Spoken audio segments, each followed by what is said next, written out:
Tonight I'm called to speak on the subjects of simulation and the goddess. The goddess, maybe specifically Sophia. So you never know when inspiration's going to strike. And I've had a very long sweaty day in 100-degree weather, and I'm not done up in any sort of way, so you'll pardon the appearance.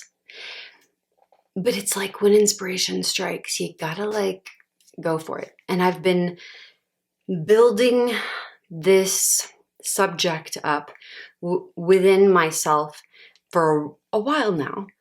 And like many others, when I hear about the simulation theory, there's something about it that's really intriguing. I think the main thing about it is that if it's a simulation, that means there are rules and we can find the rules and we can hack the system and we can win the game. And while to some degree that may be true, it's void of it's void of divinity, really. It's lacking in depth.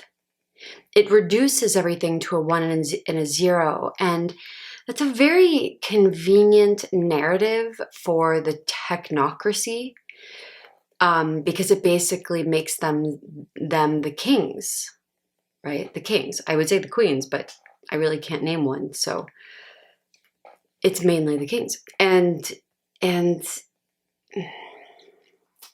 Yeah, like I went down that rabbit hole really long and really hard and listened to everything that I could on the subject, everything that I was called to listen to over the past few months. And again, like I really loved it.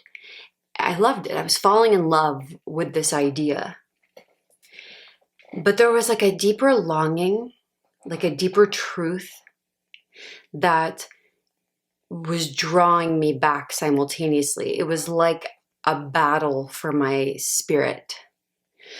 And the truth is that while I love technology and I create what I call technologies, even though a lot of them are analog,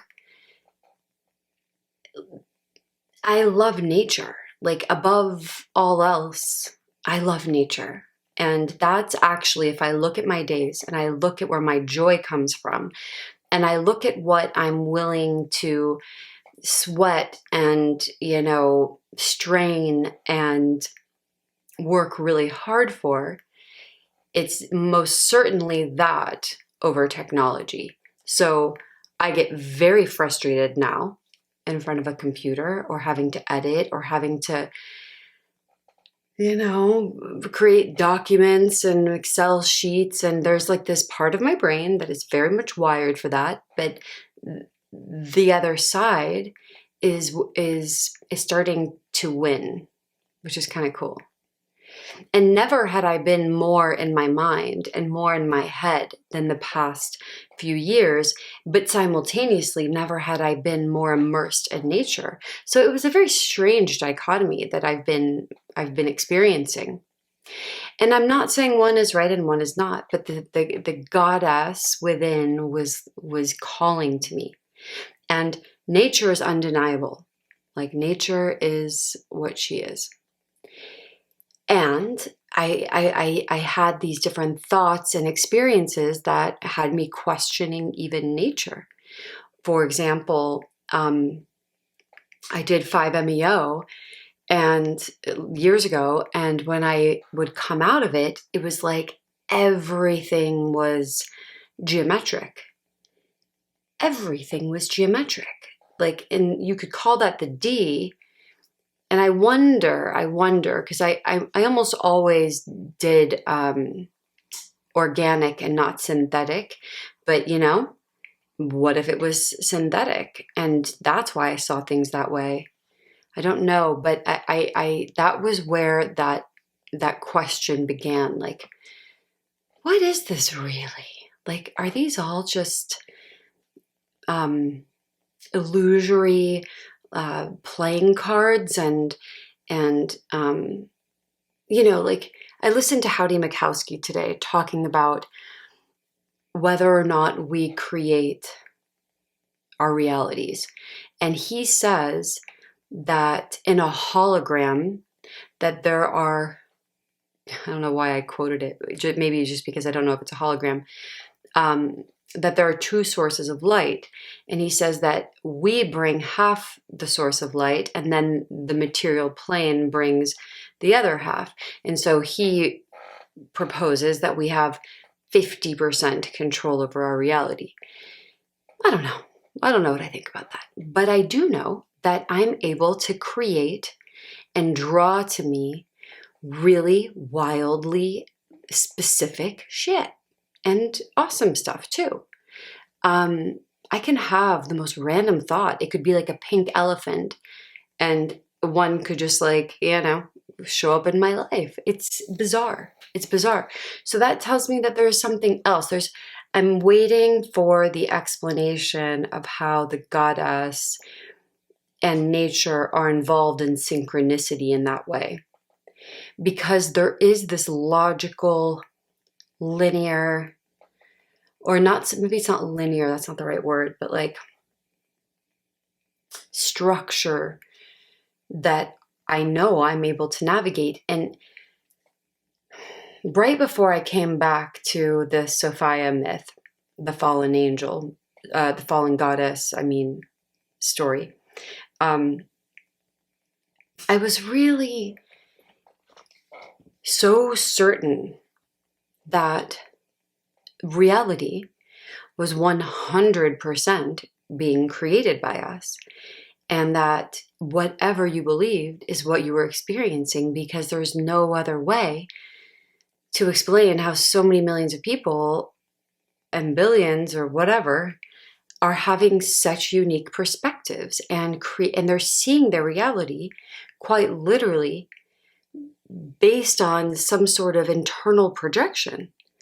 So I'm still weaving what I know and what I experience firsthand with the story, for example, of Sophia and the creation story there, that when I hear it again, resonates like to my core, like a full recognition, like a kundalini rising. Really, that's what it feels like when I hear truth, right? And like a truth, a forgotten truth, or a truth perhaps that lives in my cells. And maybe it's an ancestral thing, being the sum total of all my ancestors. I don't know. I felt that as well when I was reading Susan Weed, the wise woman tradition, and when she is explaining the difference between that and heroic tradition, which I can't get into right now. I kind of have already, I think. Yeah, I think I got into that on the talk with Caitlin. I felt that then. It was like my whole body knew that this is indeed how forever and ever and ever we were healing ourselves and healing our tribes. Sorry, I digress. So in this story, I am so hot. I don't know how much longer I'm going to be able to do this. I got a fan behind me and I'm turned it off because I was going to do this thing, and I'm just fucking burning up for your love. Can't even focus. When I was listening to the creation story, the idea of the Archons being created, it was like she became so obsessed with her creations, us, and they kept fucking up. And she was so intent on helping them that she almost ended up in some sort of like wormhole that like drew her into the plane here with us. And as a result of that, the Archons were created as this like byproduct of her I don't know, ejection through, you know, the why do I say you know so much? I don't know. Do you know? Through the I don't know what, the thing, whatever is above. And that the byproduct of that was this hive-minded, artificial anomaly. I think John Lamlash called it anomaly, or yeah, I think it was anomaly. And that they have this jealousy of their cousins or brothers and sisters, really. And they're always fucking with us because it's like they can't think for themselves. And one of the things that they're really masterful at, according to this myth, is simulation. And so I think I'll leave it at this next piece. But what I saw was that the past few years of this simulation obsession was actually my being hijacked by that force, right? But like it was like yeah, I was being pulled into the simulation. Like, you may think the simulation is just the metaverse, right? But it's so much more than that. Like, why is it the narrative being spoken over and over and over and over by every big thinker? Now, the Mandela effect is a different fucking story. And I know that there are some mighty intelligent people in the world who can't get behind it, and shit, dude. Like, I don't know how you cannot, because that is a whole fucking thing. So again, that's the stuff that I'm like, what is going on? Like, if we are in this organic Sophia body, which feels true, how is reality altering around us? What I was saying was that I definitely got hijacked into that. And that in and of itself was a simulation. The obsession with the simulation was a part of being drawn into a simulation. Does that make sense? And it's not to say that they're not real, because they are. But they're simulated from a base reality. A simulation, by definition, is a copy of something, right? So a copy of what? And simultaneously, back to what I said before, I definitely believe that we create our reality. So it's a choice, right? It's a choice. And for a person who's gone so far out and, you know, injected themselves with synthetics and like, whatever, dude, I'm not even judging that. It's like, well, it's not that I'm not judging it, but whatever. Your body, your choice. But it's like, I think that even for one of those people, at any given moment, that shift can be made, and it's a perception. And there is some type of timeline jumping that can happen for fucking real. It's a thing.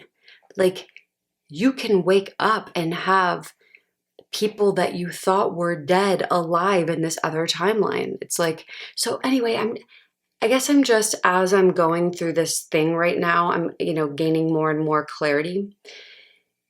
Felt an important moment to stop and kind of like record a little bit of where I'm at on all of this today, this moment, which could change at any second, I suppose.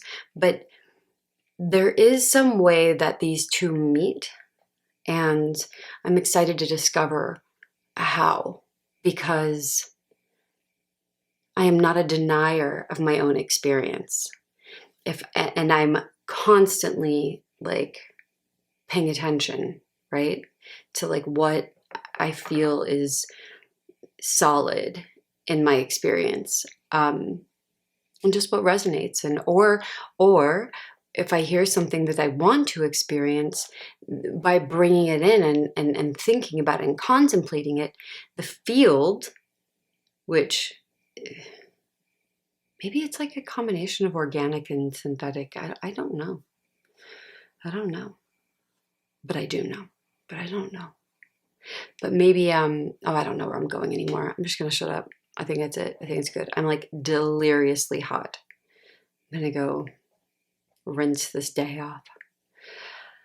Have a wonderful whatever time it is where you are. And there's so much more on this to talk about. And hopefully I can get some of my buddies to get in there with me. I guess I've watched enough podcasts to know that I should probably like tell you to subscribe. And I should probably get you to like share this with somebody. I don't know. That's what people do. So I guess I should do that too. I'll get a little bit more dialed with all that. It's kind of not why I'm doing it, but it is, of course. It's like I want people to hear these thoughts, those who are asking themselves the same questions. It's like, yeah, we find each other, but I make it really hard to find me. So here's an easier way.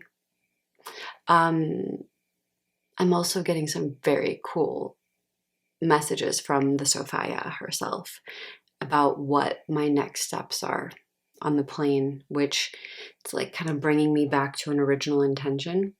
Ooh, I'm excited about that. And it made me think of it because you may be seeing me more in person. Maybe.